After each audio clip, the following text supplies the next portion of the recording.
It's a big, big day today. Tonight, tomorrow, and Friday. The 12th and the 13th of Tamuz.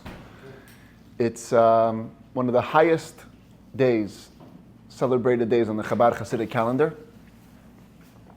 It marks this year 97 years since the Frierdiker Rebbe, the Rebbe's father-in-law, was liberated from communist prison in Russia in 1927.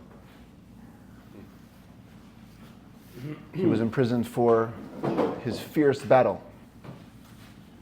to keep Judaism alive under the communist regime. Initially, they took him in, and he was sentenced to death by firing squad. And because of international pressure, that sentence, and of course divine intervention, that sentence was downgraded to 10 years of forced labor. Within a couple of days, the 10 years of forced labor was converted into 3 years of exile.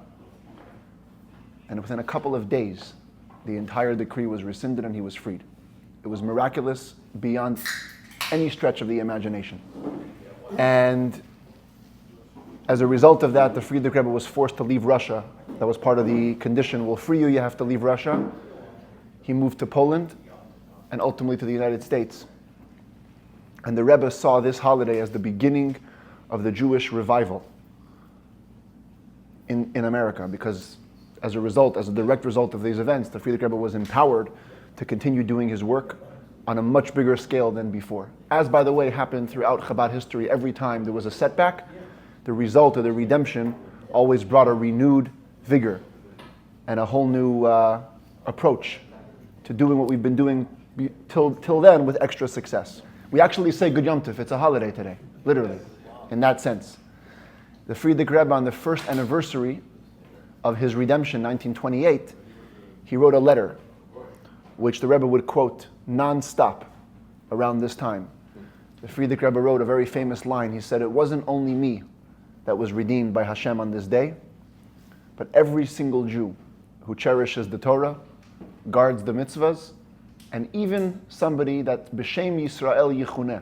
That means somebody who only considers Jew to be his nickname. He doesn't consider Jew to be his core identity. He thinks Israel is just his middle name that you put on the passport for whatever reason.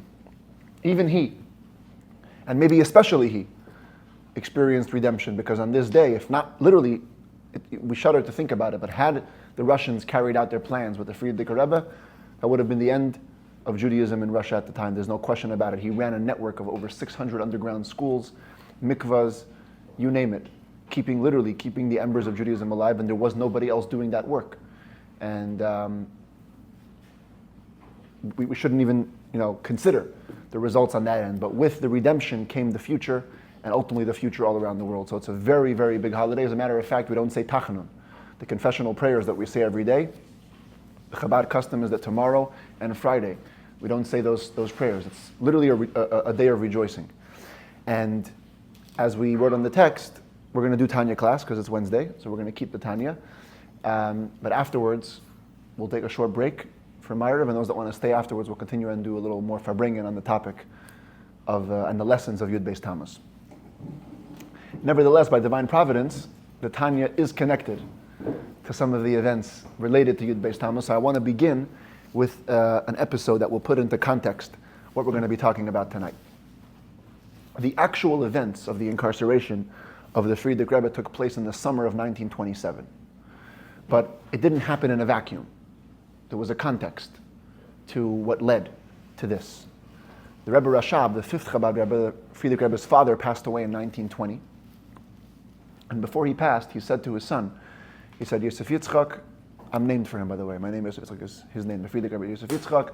Dark clouds are coming over Russia. He said, I see a very negative future for the Jewish people, and I'm entrusting it to you. It's going to be your job to be the torch, the light in this darkness. Rebbe Rashab passed away very young. He was 59 years old. And his son, the Frierdiker Rebbe, was the only son and assumed leadership right away and immediately set his sights on fulfilling his father's mandate to bring whatever light necessary to Russia. Of course, in 1917, already 3 years before, the Bolshevik Revolution was underway. But it wasn't until 1924 that things got really serious. That's when Lenin died, right? And around then, someone could check it up on Wikipedia and get me the exact information. But 1924 is when things got really, really bad. And at that time, the Frierdiker Rebbe called in 10 of his closest disciples, and he said, in Jewish history, you find the idea of making a covenant. I'm making a covenant. I want to sign you all up as a minyan. A covenant to give everything you have till the last drop of blood to preserve Judaism here in Russia. And they committed, they made a pact, and that's what happened. The Frierdiker Rebbe began, as I said before, a network of underground schools. The way it used to work, literally. If you volunteered for teaching, you didn't know what your life was going to bring. One day you were teaching, the next day the government came to find you, and the next day you were never heard from again. And what happened the next day? Another chassid came to take his place. There was no questions. Everybody was on board on this agenda. They knew that this is what we have to do. Keep Judaism alive, especially in the schools. That's where we're going to ensure the Jewish future. And so it went for 3 years, and the Frierdiker Rebbe was considered a counter-revolutionary. That was his label by the government. He was considered to be a treasonous person, a person who had to be caught and tried. And for whatever reason, it was delayed until 27. Things came to a head. It's a whole story, not for now. But the bottom line is, worse than the persecution that the Jews were getting from the Goyim, even worse than that was the persecution they were getting from their fellow Jews. The Communist Party put up what's called the Yevsektia. Yevsektia in Russian means the Jewish party. And these were Jews who basically rejected their own faith, self-hating Jews, and they became agents for the Communist Party. And because they were they were insiders, so they were able to fish out a lot more information for the Goyim, for the Russians, and they caused a lot of damage, huh? You're saying as we have today? Same thing, yeah, unfortunately. You couldn't even be in shul and talk freely because you didn't know who was listening. You didn't know who was working for the KGB. You didn't know who was with you, who was against you. In Purim, 1927, the Frierdiker Rebbe announced that he's coming to Moscow, to Leningrad. And his, was it Purim Katan? It was Purim Katan. It was a leap year like this year, and it was the first Purim. I thought so, but then in the text that I was looking at, it said Purim, so I got confused. Purim Katan, it was the small Purim, the beginning, the Adar 1. He announced that he's coming to Moscow, and he said, I know who's going to be waiting for me there, but I'm going to be holding the Fabring and everyone's invited. And people came, scared, but they came. The festivity began around 9 o'clock, 10 o'clock at night. The Frierdiker Rebbe said a mimer, a Hasidic discourse, in which he spoke at length about the power of Jewish education, and that when there's enemies facing the Jewish people, Jewish children have the strength to overcome them by their Torah study. And after the mimer, he began to speak fiercely about not sending Jewish children to what was called the shkola, the non-Jewish school. Whatever it takes, don't send your children to the communist school. Instead, send them to the underground cheders, the properly committed religious schools. At midnight, this is written down in a diary of one of the Hasidim who was present. At 12 o'clock, the Frierdiker Rebbe got up from his chair. His face was aflame, and he began to thunder in a very, very loud voice. He said, my brothers, my Jews, my fellow Jews, right now, every one of us finds ourselves in the same situation as the Jews found themselves after leaving Egypt. We have the desert on both sides, the sea in the front, and the Egyptians are pressing from the back. So as we stand today in Russia, on both sides is a desolate desert. Wherever you go, it's devoid of godliness. Behind us are the Egyptians, and he called the sektia, very rarely. He said the Jewish party that are acting for the communists are in the metaphor, the Egyptians that are pressing from behind. And the only choice we have, he said, is to jump into the sea of self-sacrifice and the sea of trust in Hashem. That's where we have to march forward. He said everybody should know that according to communist law, technically speaking on the books, it's totally permitted to keep Jewish traditions, as it actually was. Technically speaking, you can send your children only to a religious school. They make it a problem because they figured out ways to do it. But by law, we're allowed to. And he said it's the mission, it behooves every single Jew to display their Judaism publicly by participating in founding Jewish schools. And then in a completely uncharacteristic move that I don't think ever happened before or after of any type like this, the Frierdiker Rebbe got up from his chair, ripped open his shirt, and revealed his chest. And he began to pound on his chest. And he said, I'm guaranteeing that anybody who sends their child to a communist school is not going to live out the year. And he repeated, do you hear what I'm saying? Mesiras nefesh, down to the very last drop of blood, self-sacrifice to send your children for a Jewish education. That's what we need. And then he sank back into his chair and he cried bitterly. And there's a whole ending, but that's the point I want to make tonight. At this Farbringen, of course, there were KGB informers present, and they informed upon the Frierdiker Rebbe, and then 2 months later, they came to his house to arrest him, and the whole story that follows, which, by the way, I highly recommend, if you can get a hold of the book, The Heroic Struggle. It's a black book. It's the Frierdiker Rebbe's own diary of the events surrounding his imprisonment and liberation. He wrote, of course, in Hebrew, super poetic. The Frierdiker Rebbe was a master of words. They translated it into English, did a fantastic job. And it's a read, you pick it up, you won't want to put it down. He recounts in vivid detail all the horrors that he was subjected to. He was pushed down a flight of stairs. He was beaten, he was thrown around, starved, and all kinds of things, and never caved. He made a firm decision never to cave. And ultimately he was released. Why am I saying this episode at the beginning of this class? Right, it took up half our time. Because this is exactly the theme of the second half of chapter 8. Last week we spoke about the concept that you are what you eat. Right, the Jewish Kabbalistic meaning of you are what you eat. Everything you take into your system, whether you like it or not, whether it's kosher or not kosher, whether you knew it's kosher or not kosher, it makes an imprint on the body. And therefore, even if you do tshuva, as we saw last week, even if you use the non-kosher food to serve Hashem, there's still a stain that remains. Because you can't undo the fact that part of your life, part of your body, is being fed by nutrients that came from a non-kosher source. But that's the first half of chapter 8. In the second half of chapter 8, the Alter Rebbe makes the proposition that not only are we what we eat, but we're also what we say. The words that we talk, the conversations that we have, the things that leave our mouths, in a way even more than food. Food makes an imprint on the body, words make an imprint on the soul. You know the expression abracadabra? Before somebody makes a trick, they say abracadabra. So they say it has a Jewish source. They say it comes from Talmudic literature where it says, abara kedabara, I will create as I speak.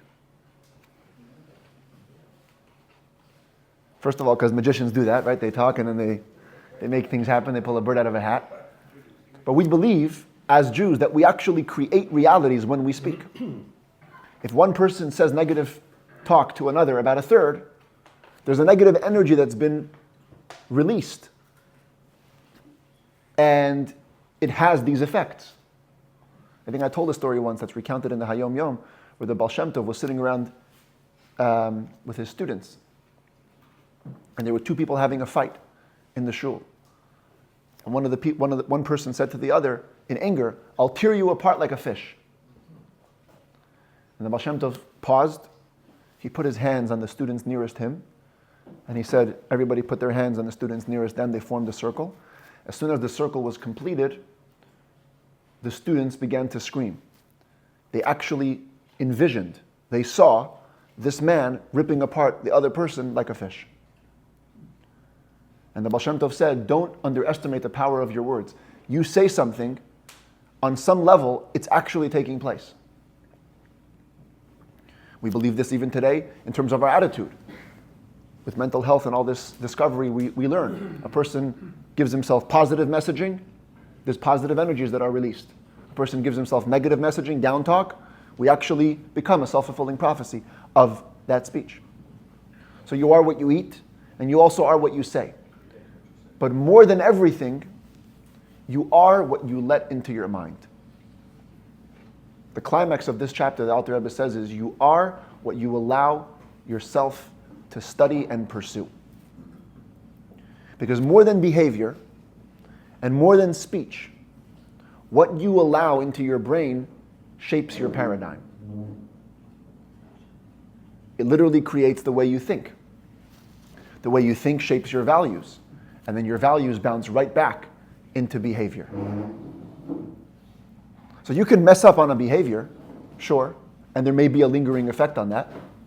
You can mess up on speech, and also there will be a negative effect from that, but those will be more or less temporary. Once you allow things to creep into your mind, ideas that are foreign to the essence of your soul, then there's no coming back from that. You need a real detox. But by default, it's not going anywhere. Once you've allowed discourse to change the way you view things, that's it. There's no return. And I believe that's why the Frierdiker Rebbe fought so strongly for the concept of proper, authentic Jewish education. Because he understood that this is where it's at. More than, and I'm sure he fought for everything. He fought for kosher, and he fought for tefillin, and he fought for davening, and he fought for matzah, and he fought for everything. But the highest was the education. Because once a child is indoctrinated to views that are opposite to real Judaism, it's downhill from there. That's where we're heading. But there's a small journey to get there. And the small journey to get there goes like this. What are the consequences of improper speech? We had the consequences of improper food last time. Now we get to the consequences of improper speech. By the way, just as a parenthesis, why are we talking about all this? Because we're in a larger conversation about those middle ground things that we can touch and elevate or touch and cause to descend. Now we're in the harsh realm of when you cause things to descend. So non-kosher relationships from 2 weeks ago, non-kosher food from last week, and now non-kosher speech. What are the consequences of non-kosher speech? So the Alter Rebbe says it depends. It depends if it's permitted speech or forbidden speech. Now, we're not talking about holy speech. Holy speech would be Torah speech. Right now, we're doing holy speech. This is a Torah class. This is a mitzvah talking, or davening. A person would spend time in prayer. That's holy speech. But once you leave the realm of holiness, you can either go into permitted or forbidden. Permitted would just be having a schmooze. Yeah, who doesn't have a schmooze every once in a while? You sit with a friend, you catch up, you share some memories, talk about the stock market, maybe even business. By the way, let's say it's not a casual schmooze. It's like a business. It's like a work schmooze. You're pitching an idea, networking. So those have left the realm of holy speech, but they're still permitted speech. They're all permitted. Nevertheless, says the Alter Rebbe, and Alter Rebbe doesn't mince words, we know him to be this way. He gives us the full truth the way it is raw. The bottom line is, for your soul, from your soul's perspective, it didn't fulfill its mission at that moment.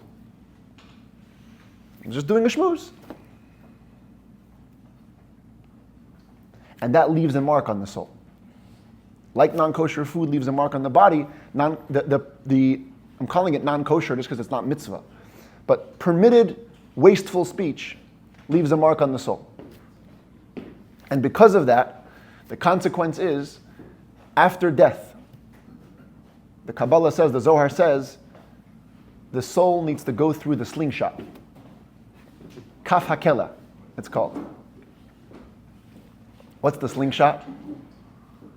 It actually has a biblical context. If you're familiar with the prophets, there's a verse which we actually say it's imprinted on almost every Jewish gravestone.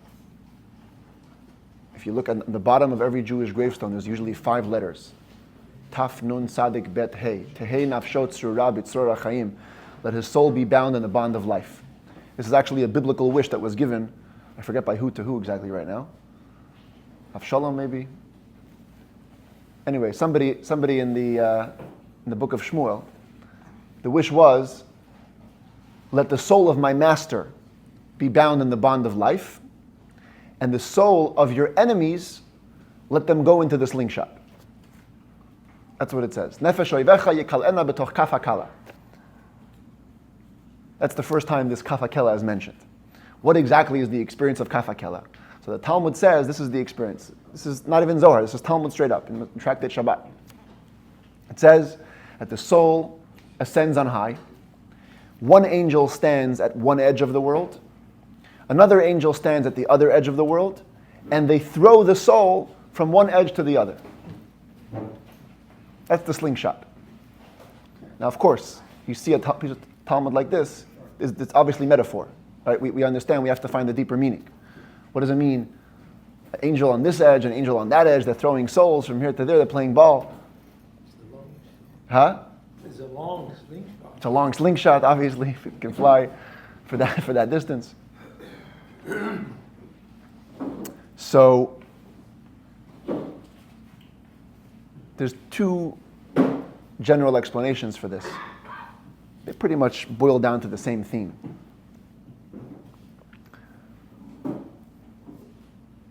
The way it's described in one of the Musar Sfarim, in the book of Ethics, it says, the 2 edges of the world are the 2 dimensions of reality that you've exposed your soul to. Throwing the soul from one edge to another means, for a moment, the soul is allowed to experience its purest spiritual potential, as it is after death, detached from the body, fully engaged in godliness. But then, it's thrown back into the reality of fakeness, where it's in the body, pursuing its regular needs as a human being. The soul is allowed to experience the window of that perspective once again. And then it's bounced back to its true potential, and then it's bounced back to its fake reality. And that's a severe pain, because through the extremities, the soul appreciates the extent of its trauma, the extent of the abuse that it's been subjected to. Here's where you could have been, here's where you were.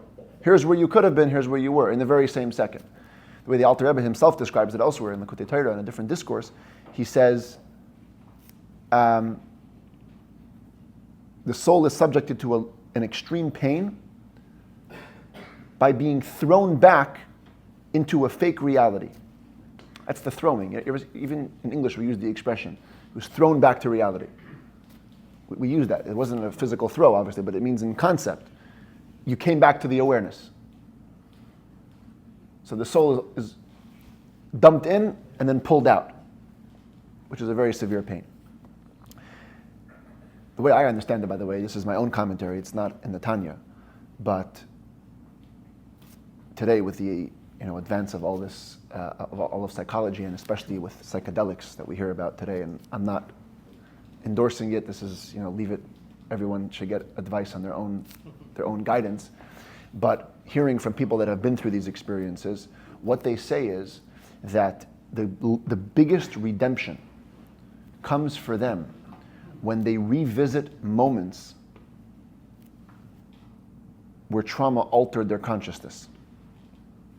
There is power in these mushrooms to actually bring you back to a moment in time when you were a baby. It's not a joke. You can go back to that level of reality when something happened and re-experience it, vomit it, and be redeemed from it. Sometimes revisiting the pain in its state is what allows for the redemption. It's my own explanation, but I think that's the deeper message of Kaf HaKela. The reason that the soul is forced back to the reality is actually to revisit the trauma from its viewpoint, from the vantage point of full spirituality. The baby, as the baby, didn't have a choice in that experience. But as the grown adult, being the sum total of your current experience and going back there and finding whatever it is that you need to find, getting rid of whatever you need to get rid of, can actually bring the biggest healing. And so for the soul, that's the stepping stone to get back to its full potential. Anyway, that's my little spiel on the Kaf HaKela. But that's all for permitted, wasteful speech. Once you cross the realm into the unholy, forbidden speech, scoffing at somebody, making fun, lashon hara, now you're in a different realm. Now the slingshot is not going to be enough. Because now you're not just making soul abuse that it didn't fulfill its potential. You're making soul abuse, you're heaping dirt because you're going against the mission of the neshama. It's going out of alignment, it's violating its connection with Hashem. So here the Alter Rebbe says, in addition to Kaf HaKela, you have to have the initial slingshotting just to kind of wipe up the stains, but you have to go through what he calls the spiritual laundry machine. Gehenna. Gehenna, which we use for hell or purgatory, he uses this word for the spiritual laundromat. And actually in different discourses they use the same metaphor. They say you have a piece of clothing, some clothes get dirty, you can just kind of shake it off, wipe it off. Some clothes get so muddy and so caked with dirt that you can't just put it in the laundry machine. You have to first, beat it and shake it and all that to get the initial layers off, and then you put it in the laundry machine with some detergent, and then it works. So the same thing is with this forbidden speech. Forbidden speech requires 2 stages of cleansing. Is that like doing tshuva? Tshuva happens in this reality. Now this is post-human reality. This is God taking care of it. Oh. Because he puts you in the laundry, he puts you in the slingshot to take care of the forbidden speech, to remove those stains that were made on the soul. So should we be striving during ordinary speech, which leaves this scar? Yes. Should we always be trying to elevate? Yes. If we're having a business dealing to bring a spiritual that's a super important point. Always try to invest something holy into mundane speech, because then you can lift it all. Start off a business meeting with a Torah thought. Do a shmooze, but also say something holy. Say some tehillim. Then it lifts it all up. Like giving tzedakah, by the way. When you give tzedakah, it says in the Torah, the money that you gave becomes holy, but it also elevates all the money that you didn't give, that you're keeping for yourself, because the mitzvah affects everything. Anyway, before he gets to the worst, the level which penetrates the mind, he says, he mentions in passing, a short thing, every time you have an opportunity to study Torah and you don't, that requires its whole own cleansing. Bittul Torah, it's called. Canceling an opportunity to learn Torah carries its own method of cleansing. And any time, in fact, you miss out on a chance to do a positive good deed, you have to be healed by the Gehenna of snow. There's a Gehenna, the hell of fire, and there's the hell of snow. Why is there a Gehenna of fire and a Gehenna of snow? So the Kabbalists explain, because there's 2 motivations for doing the wrong thing. Sometimes we do the wrong thing out of passion. Other times we do the wrong thing out of apathy. Heat and cold. So if heat is the motivator to doing the Aveira, if passion is what got you to do the wrong thing, so the healing comes in the fiery Gehenna. Not a physical fire, obviously, but it means you re-experience that passion in a holy way, till it launders out. But if the motivation for doing or not doing what you were supposed to do was the apathy or the indifference or the laziness, that's the cold. So the cold needs to be healed by the cold, the Gehenna of snow. But he doesn't get into all these things. In fact, in later generations, the Rebbes would write, the reason why the Tanya is so brief relatively speaking. I know we're doing a whole class on it, but if you read other books, besides the Tanya, other Jewish ethics books, they have chapters on this stuff. Scaring you to no end to what's going to happen if you do this and that and all the terrible stuff your soul is subjected to. The Alter Rebbe goes into it, delivers it, and then leaves. Because in Chassidus, the Rebbe would always say, we're focused more on the light rather than getting out of darkness. Yep. So long as you're getting out of darkness, you're dealing with darkness. Once you lift yourself to a higher plane, you're in a whole different area. So we talk about it, because you know it's there and it's part of our faith. It's in the literature, but not too much. The closing of the chapter is probably the roughest part of the chapter to implement. But the Alter Rebbe says, the worst poison for the Jewish soul is not eating improper things, is not even speaking improper things, it's digesting non-holy information. The wisdom of the sciences. Pursuit of intelligence that's not the Torah. First of all, when you study that, you're not studying Torah. So you already have bittul Torah right there. That puts you in a state of canceling Torah, because you could have been learning Torah, you're learning this. But there's something even more about it. And that's the part I want to read. We try to always read something from the Tanya. He says like this. Bottom of 109. If you have the Tanya, let's take a look at the bottom of 109.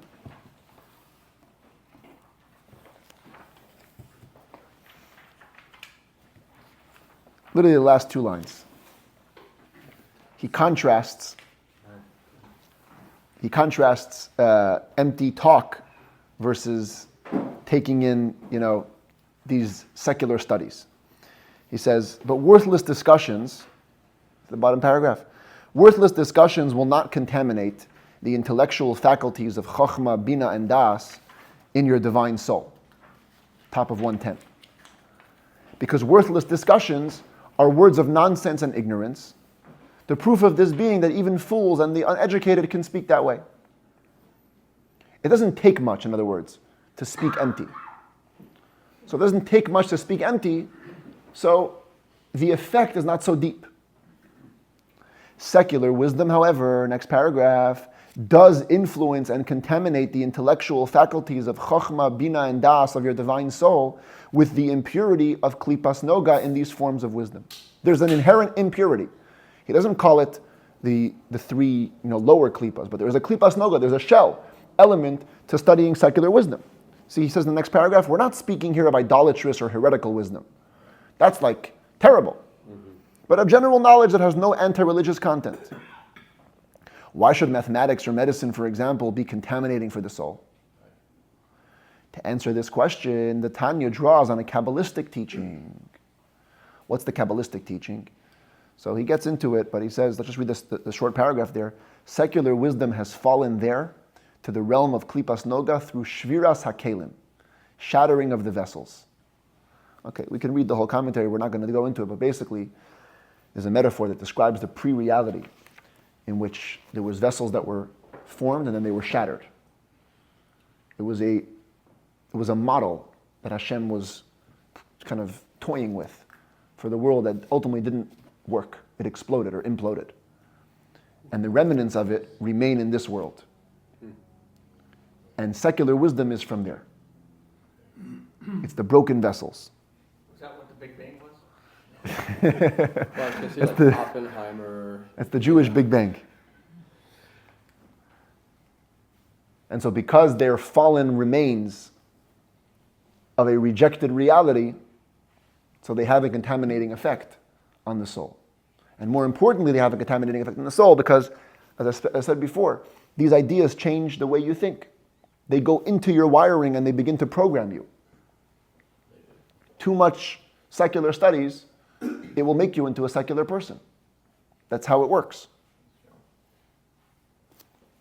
But how do you know when you're crossing that line? Oh. How do you know when you're crossing that line? Yeah. Or if you want to learn your math and your chemistry and your... Yes. Also, what about people that are studying just like to make a living? Very good. Said in other words, what about people who are starting to make a living? So for that, let's read the last few lines of the chapter. Go to 111 in the middle, skipping a little bit. He says, secular knowledge will contaminate a person unless he uses it as a spade with which to dig. That's a borrowed stylistic quotation from Ethics of Our Fathers. What's a spade with which to dig? Namely, he gives two exceptions. A, to earn a comfortable livelihood so as to be able to worship God. Or B, if he knows how to utilize secular wisdom in the service of God or his Torah, to clarify a point of law, to defend Judaism from critics. Why? So that he continues, as is the case with any klipas noga entity, its negative self-serving inertia can be neutralized by the correct intention and alignment. If secular wisdom is studied with a Torah purpose, for example, to earn a livelihood so as to be able to worship God, or to directly enhance Torah, it will not have a contaminating effect. And the final line, this was the reason of Maimonides and Nachmanides, of blessed memory, and their adherents who immersed themselves in secular studies. They were of the second category. They knew how to use the Torah to how to use secular wisdom to enhance the Torah. They studied mathematics so they can do the Jewish calendar. They studied medicine to be able to heal. What about like art and music? It will be the same thing. Art and music is exactly the same thing. By default, they will contaminate your soul. By the way, especially with music, the Rebbe would always talk about this. The energy of the composer goes into his music. And so when you listen to music, you aren't just listening to a piece. You're listening to a composer. And if their energy was bad or inappropriate or immoral, that will enter into your consciousness. Same with art. Art is always inspired. What's inspiring the art? If you view the art, you're also viewing the artist. And that energy will enter you. Unless, again, you're using it for a proactive purpose. L'shem Shammai. By the way, notice that he says, you use it to earn a living, or in B, he says, you know how to use it for the Torah. You can't just say, I'm using it for the Torah. You have to know how to use it for the Torah. It's an art. To earn a living, everybody, we need to study some degree of general studies to earn a living.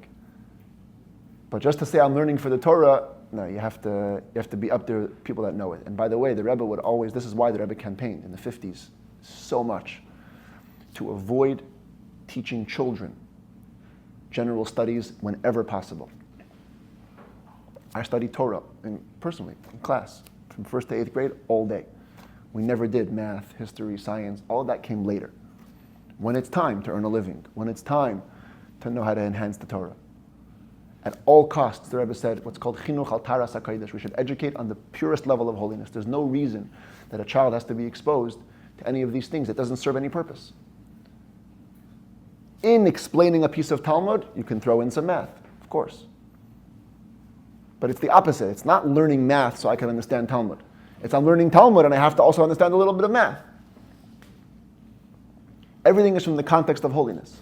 Even where children needed to study, general studies, the Rebbe would always say, put the Torah studies in the morning, general studies in the afternoon. Because many Jewish schools had it the opposite. They would say, let's get the Goyish stuff out of the way, and then we'll do the Jewish stuff later. But the Rebbe said, children, everything you take subconsciously. If the first thing I study is the non-Jewish stuff, and then Jewish stuff comes later, you know what that tells me? Jewish stuff is secondary. I wake up in the morning, I'm the most fresh, I'm the most alive, I'm the most energetic. What am I learning? I'm learning Torah. And by the way, I just saw, Hashem throws things into my lap as I'm preparing for these classes. A friend of mine sent me a letter that the Rebbe wrote to a child. This is great. This child, it doesn't even say how old he was, but he had like a kind of a project in class that was called My Plans for the Summer. So he wrote up his plans for the summer, and he sent it to the Rebbe. Innocent child, you know. So the Rebbe says, I got your notebooks, I looked through it with much interest, I wish you a happy and healthy summer. And then the Rebbe says, listen to this. Every person has a body and a soul. A healthy person is somebody who has both a healthy body and a healthy soul. As a matter of fact, for the person, the soul health is more important than the body health, because when your soul is healthy, it helps the body keep in good shape. And you must know, since you study in a Jewish school, that like the body, the soul needs constant nourishment. To stay healthy, like the body needs constant nourishment, the soul needs constant nourishment. And for the soul, the food is Torah and mitzvahs. So now here comes the kicker. It says, during the school year, you spend time partly in the study of Torah, and partly in the study of other things, English, arithmetic. However useful these other things are, they do not make the soul healthier. For as mentioned above, the soul receives health and strength only from Torah and mitzvahs. But during the summer vacation, says the Rebbe, you're free from other things. You have an opportunity to learn more Torah and do more mitzvahs, and give your soul a chance to get really strong and healthy. This is a direct quote. Get really strong and healthy, and to gather strength also for the coming school year. Rebbe would always push for this. In school, you got to do what you got to do, no problem. But once you're out of school, immerse the child in a fully holy atmosphere. That's why the Rebbe loved the Jewish overnight camps. In Jewish overnight camps, all the kids did was had fun and study Torah. There was no study of other pursuits. Do good things, be a kid, get out there, nature, amusement parks, whatever, play sports. And anytime you're studying, it's soul study. I was in camp. We did very little study, but that's another story. But what we studied was Torah. Why? Same point. In the gradations. We start with what we eat, we move up to what we speak, but in the end of the day, we are what we learn. And no more, or there's no better time when this is so stressed as in today's day and age with YouTube in your pocket and at your fingertips. There's so much information. The intake is so, it's like automatic now. You go from one video to the next, one lecture to the next, and before you know it, you don't know what you're listening to. We have to be supervising ourselves of what our intake is. What are we allowing into the system? Torah said it actually. Everything is in the Torah. It says, Shoftim v'shotrim titen lecha b'chol sha'arecha. Put judges and policemen at your gates. Say the Kabbalists, what are the gates? Every Jew has gates. The eyes are the gates. The mouth is the gate. The nose is the gate. We have gates. We have to put policemen by our gates. What are we letting into our mouth? What are we letting out of our mouth? But also, what are we letting into our eyes? And what are we letting into our brain? Because when we have that covered, then it just trickles down in a good way. If we know that what we're learning and absorbing is the right holy things, then it's going to have an effect on the way we act. L'chaim.